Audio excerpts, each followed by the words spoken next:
And welcome back. This is Linda Bennett with Metaphysically Speaking.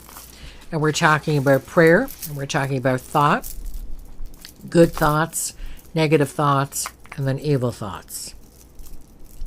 Remember, prayer is when you talk to God. Meditation is when God talks to you. Now, you know these people are always complaining and whining and carrying on and saying, I wish the one dropped dead, and oh, well, now I dropped dead, and well, this one have a heart attack. And those are negative thoughts. And negative, troublesome spirits that may surround you, and probably do if this is your behavior, or who just happen to be passing by in the universe and listen to this, negativity gets attracted to negativity. They will take that thought and take a look at the person you're aiming that negative thought at and say, ooh, that person's open to some trouble. And that is how a curse gets placed. A curse doesn't have to be anything long drawn out. It doesn't need a ceremony. You don't need to light candles. You don't need to jump up and spin around. A curse is a negative thought against someone or something else. But that person has to be open to receiving the negative thought. In other words, they karmically deserve it because they have created that to somebody else, either in this lifetime or another lifetime. Because lifetime after lifetime, you carry with you certain karma. You can't take care of everything in one lifetime. You'd have to be 10,000 years old. And frankly, who wants to talk to a 10,000-year-old person? Imagine having to have breakfast for 10,000 years. Mow the lawn for 10,000 years. That's really crazy. Which is why the average lifespan is 65 to 70 years old. You get tired at that point. You want to rest. You want to learn the lessons. You want to review your life. But if you are negative and you send a negative thought like, I hope that person has a heart attack. If that person is open to having a heart attack, karmically, and I don't mean just because of dietary requirements, because they wished a heart attack on somebody else, either in this lifetime or another, those negative beings are going to gather up the power of your thought and give it to them. Now, who is responsible? You are. You can hold the negative spirits that help take that thought and drop it on their heads. But you are the one who initiated it. You are the one whose cruelty and anger inspired it. And you will be paying that back. Because that will happen to you.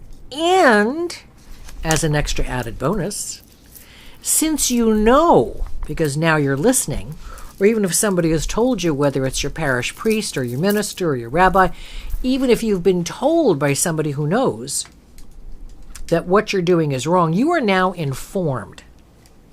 And you are doubly responsible because you know something is wrong and yet you are still trying to create that evil. So you are a well-informed, monstrous individual. And that is a curse unto you all by itself. But if you pray that that person becomes enlightened and kind, becomes aware of the ramifications of their behavior, and decides that's not really how they want to live, if that is your prayer, that is a positive thought. The angels will pick up that thought and bring it to them. And every person is open to karmic promise, to karmic benefits. Every person. I don't know where Hitler is, but he's even open to karmic benefits eventually. I have no idea how many thousands of Earth years he is going to be in the negative part of the astral world. But he's going to come out one day into a physical planet again. And if you pray for his enlightenment and his transformation into kindness, That is going to be a huge bonus for his free will. And every time you say a prayer for someone else, you wish them well, you wish them health, you wish them the prosperity they need to be able to live their lives with dignity. That's a benefit for you. The angels smile upon you, and yes, there is an angel kingdom. The angels smile upon you for your kindness and your graciousness. And so they carry that prayer over. So here's how that could work. Say the person had a car accident and they're in rehab. And you are asking God and the angels to see that they're cured, that they're healed completely, as best as humanly possible. Say they lost a leg. Then they'll wind up with a prosthetic that really works, and they'll be able to conduct their lives with dignity. If you don't pray for their well-being, perhaps the prosthetic they get, or perhaps they don't get a prosthetic, but perhaps the prosthetic they get won't work quite as well. It'll be painful. It won't be as flexible as it needs to be.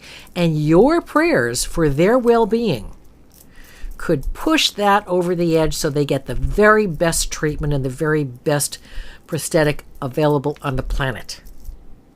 And they think, gosh, I lost my leg, but I really have mobility. I'm very grateful to have it. And you don't even need to tell the person you're praying for them.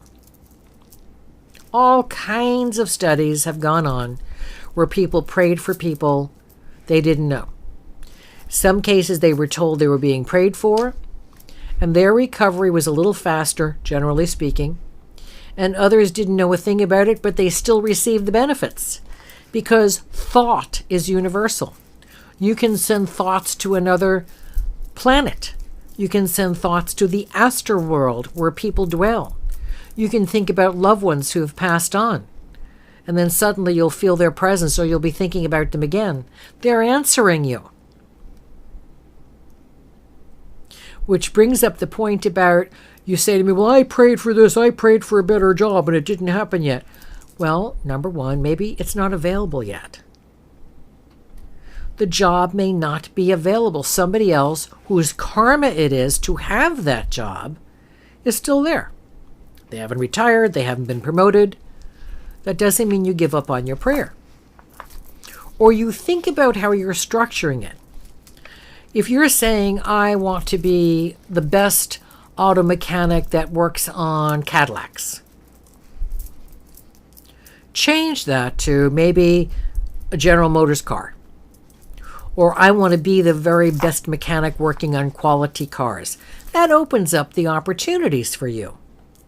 There might not be a job working as a Cadillac mechanic. There might be a backlog of people who are ahead of you in qualifications and karma.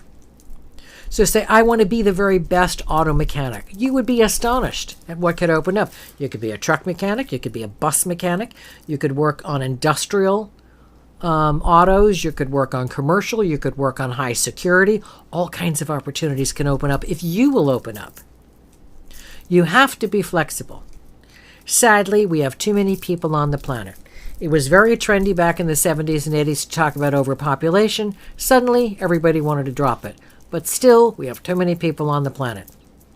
If there are 1,000 people on the raft and there's only room for 80, we got a problem.